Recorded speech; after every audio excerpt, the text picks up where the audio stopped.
सरकारी कर्मचाऱ्यांना 8वा वेतन आयोग लागू होणार आहे। 2026 मध्ये 8व्या वेतन आयोग लागू होणार आहे। केंद्र सरकारने 8व्या वेतन आयोगाला मंजुरी दिली आहे। 1 जानेवारी 2026 पासून 8वा वेतन आयोग लागू होणार आहे।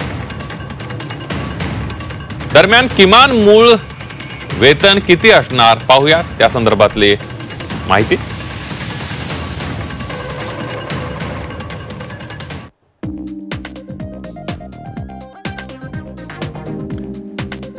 फिटमेंट फॅक्टर किमान 2.86 निश्चित केला जाऊ शकतो।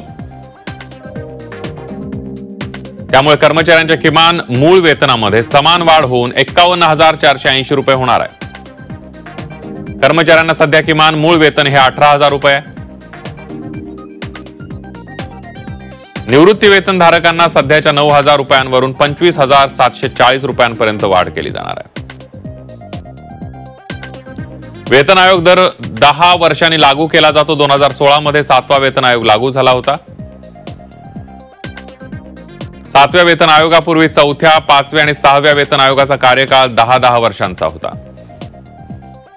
7वा वेतन आयोगाचा कार्यकाळ डिसेंबर 2025 मध्ये पूर्ण होणार आहे।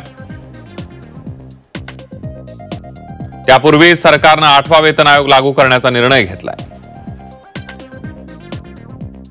जानेवारी 2026 मध्ये 8वा वेतन आयोग लागू होणार आहे।